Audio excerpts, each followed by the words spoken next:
શું કરે છે આજકાલ? એક સમય હતો કે જ્યારે સમય મને બરબાદ કર્યો હતો અને એક આજનો સમય છે કે હું સમયને બરબાદ કરું છું. કઈ કરવા જેવું જ નહીં.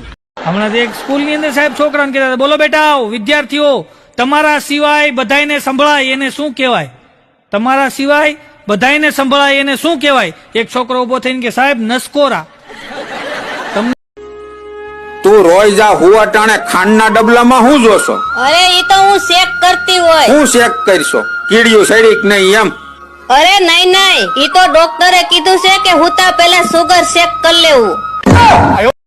મહેસાણાથી બે બહેનો આવી હતી વિઝિટર વિઝા ઉપર, ગામડેથી આવતી હતી, ઇંગ્લિશના ફાફા હતા.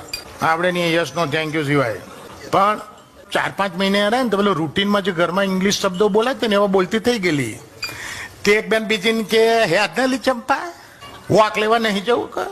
પેલી કાલી હું તો બીજી છું. બીજી ના બોલે, કાલી હું તો બીજી છું. પેલી કે એમાં હું છે એમ તો તાર ભાઈની ત્રીજી છું કે?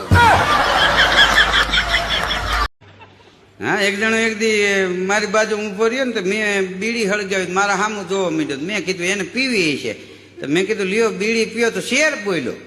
મને કે આમ સિગારેટ પીને વાલે કભી ખાખી નહીં પીતે અને મિલે પ્રેમ કા ઠૂઠા તો આખી નહીં પીતે. હા, તમે બધું સાંભળી શકો એટલું સમજી ન શકો. તમે અહીંથી બહાર નીકળો, ચોકમાં કૂતરાનું ટોળું ભણતું હોય તો તમે સાંભળી શકો પણ સમજી ન શકો કે આ ધૂન બોલે છે ગાડ્યું દે એમ. એક ભાઈ ને 20 મહેમાન આવ્યા હતા, ચોખા કેનો શીરો કર્યો, ઘરજણીને પીરવવા નીકળો. તે પેલો બેઠો તો એની થાળી 5 વાંકા વળીને પીરવવા ગયો, લહળીને બધો પડી ગયો. તો ઓલો કે બસ હવે વધારે નહીં હાલે.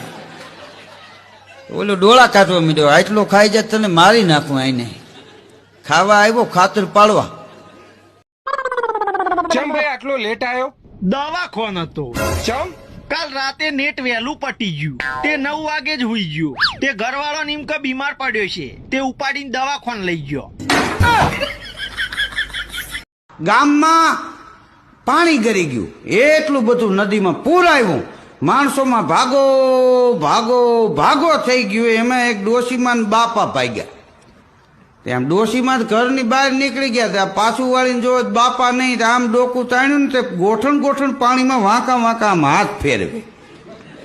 ડોશીમાં કે મરી જાઓ બુડી જાઓ, હાલો નીકળી જાઓ. હું કરો છો કે ઘડીક ખાઈ કે સોગઠું પડી ગયું, નહીં જડે તો ભૂખે મરી જાઓ.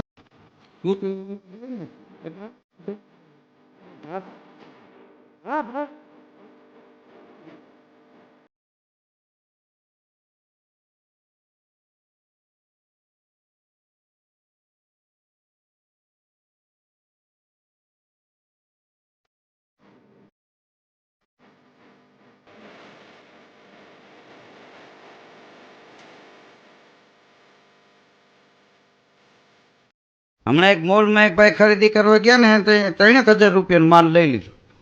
પછી આમ નહીં જો કરો, પૈસાનો એ 3 વાર ઠપ કરે, બાજુવાળું જોવે એમ.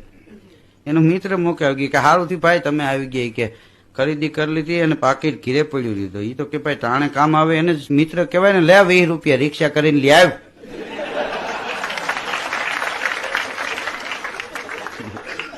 3,000 ન દીધે બોલો.